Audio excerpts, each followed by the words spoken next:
आज हम लोग पढ़ेंगे आँख। आँख का जो बाहरी संरचना उसके बारे में पढ़ लेते हैं। कल हम लोग पढ़ेंगे, जैसे पार्ट 2 में पढ़ेंगे आंतरिक संरचना। जैसे हम लोग बता देते हैं आंतरिक संरचना क्या होती है, बाहरी। तो ये आँख की बाहरी संरचना है, आज हम पढ़ेंगे। तो आँख है, इसकी बाहरी संरचना आप देख सकते हैं। इसको हम अभी अच्छी तरह से समझा रहे हैं, ठीक है। देखिए, जैसे आँख का ये जो ब्लैक वाला भाग होता है पूरा, ये पहले यहाँ से शुरुआत करते हैं। चलिए यहाँ शुरुआत करते हैं। जो सफ़ेद वाला भाग होता है आँख का, उसको स्क्लेरा कहते हैं। हिंदी में और इंग्लिश में दोनों में स्क्लेरा। इसको कंफ्यूज मत होइएगा, ठीक है। 10 बार बोलिए, याद हो जाएगा। जो सफ़ेद वाला भाग उसको क्या बोलते हैं? Sclera, sclera, sclera. हो गया। ये बाहरी वाला भाग को स्क्लेरा बोला जाता है। ये बहुत इंपॉर्टेंट है, ये भी मतलब बाहरी चीज़ पढ़ेंगे हम, ठीक है। बाहरी वाले भाग को स्क्लेरा बोला जाता है। अब ये जो ब्लैक वाला भाग होता है, उसको ब्लैक वाला भाग को क्या बोलते हैं? आइरिस। इंग्लिश में इसको जैसे इंग्लिश में आइरिस बोला जाता है और हिंदी में परितारिका बोला जाता है। ये आइरिस या परितारिका, आइरिस, ये दोनों में से कोई भी आप लिख सकते हैं या परीक्षा में कोई भी पूछ सकता है, ठीक है। तो आँख को जो बाहरी, इसका कार्य भी देखेंगे। इसका कार्य, आइरिस का कार्य, स्क्लेरा का कार्य क्या होता है, ठीक है।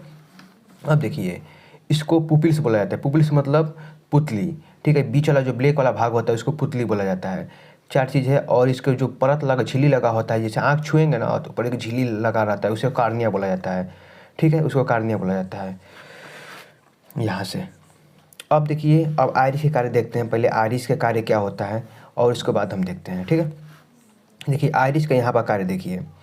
आइरिस क्या है ना, कि आँख में जाने वाले प्रकाश का मात्रा को नियंत्रित करता है। देखिए, पहले पहले तो प्रकाश आँख में आएगा, यहाँ से आँख में आएगा तो ये प्रकाश जाता है ना, इसको नियंत्रित करता है। कितना प्रकाश जाना चाहिए, कितना नहीं जाना चाहिए।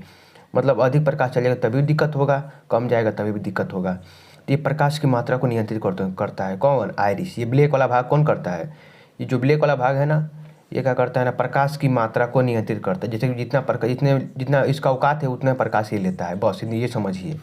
अब देखिए, इसका एक दो कार्य भी होता है, ये आइरिस का कार्य भी होता है। देखिए, यहाँ पर जो आइरिस होता है, जब अधिक, जैसे अब अधिक तीव्रता होता है, जैसे अधिक तीव्रता वाले जो प्रकाश जाता है ना, तो आइरिस क्या करता है ना, ये सिकुड़ जाता है।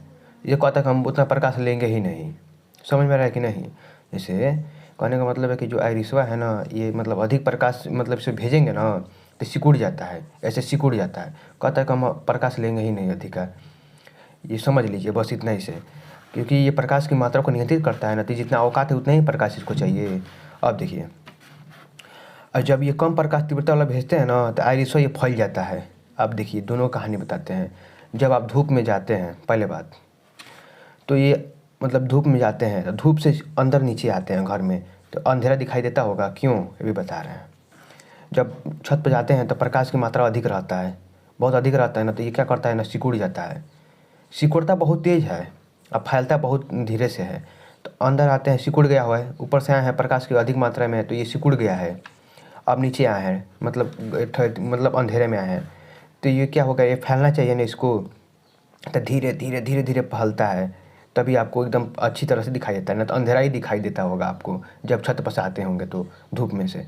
ये समझ में आ रहा है ना पूरा? अब देखिए, पुतली के कार्य हम देखते हैं। पुतली के कार्य, ये पुतली के कार्य क्या है? अब देखिए, पुतली का कार्य क्या है।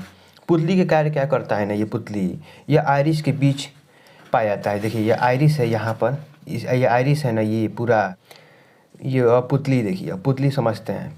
पुतली क्या है ना, जब ये आइरिस के बीच ये पाया जाता है, ठीक है। ये पुतली है, ये आइरिस के बीच पाया जाता है। यहाँ पे देखिए, ये पुतली है पूरा, ये पुतली है, ये पुतली है ना, इसके बीच ये आइरिस है, ये पाया जाता है। इसको पुपिल्स बोला जाता है। इसका कार्य क्या है, इसका कार्य समझते हैं। यह, इसका रंग जो होता है काला होता है, ये पहले बात। इसी के रास्ते क्या होता है, प्रकाश प्रवेश करता है। जब प्रकाश आएगा ना तो इसकी प्रकाश की मात्रा को नियंत्रित नहीं करता, इसके अंदर प्रकाश जाता है, अंदर अंदर जाता है प्रकाश। अब कहाँ जाता है, आँख में भी आगे पढ़ेंगे ना आंतरिक संरचना, तो वहाँ बताएंगे हम। अब देखिए, यहाँ पर स्क्लेरा का कार्य है। देखिए, स्क्लेरा देख लेते। स्क्लेरा का कार्य क्या है? स्क्लेरा जो होता है ना, वो दिखने वाला भाग वो सफ़ेद होता है। स्क्लेरा आपको बताया, अभी पहले ही बताएं, स्क्लेरा जो होता है, ये स्क्लेरा होता है, वो सफ़ेद वाला भाग को स्क्लेरा बोला जाता है। ये दिखने में सफ़ेद होता है, इसका कोई कार्य नहीं है, ठीक है। ये कार्य क्या हो, एक और बता रहे हैं, इसका कार्य क्या होता है ना, जब चोट लगता है ना तो यहाँ पर ये लाल धब्बा यहीं पर हो जाता है, ठीक है। इस पर लाल धब्बा हो जाता है, ये चोट लगता है तो। अब देखिए, कार्निया कार्य का है। कार्निया जो है, यहाँ से हम पढ़ते हैं कार्निया। जो कार्निया है ना, ये आँख की सबसे बाहरी मतलब झिल्ली जो होता है ना, इसको मतलब होता है बाहरी झिल्ली पे होता है। और ये आँख की टेम्पल ग्लास कहा जाता है। जो कार्निया होता है ये वाला जो भाग होता है, ये सफ़ेद होता है ना, स्क्लेरा के ऊपर वाला जो भाग होता है, ये पूरा स्क्लेरा, ये सारे ऊपर वाला भाग होता है, ये टेम्पर्ड ग्लास का लगा होता है। जिसे क्या बोलते हैं, स्क्लेरा बोला जाता है, ये कार्निया बोला जाता है।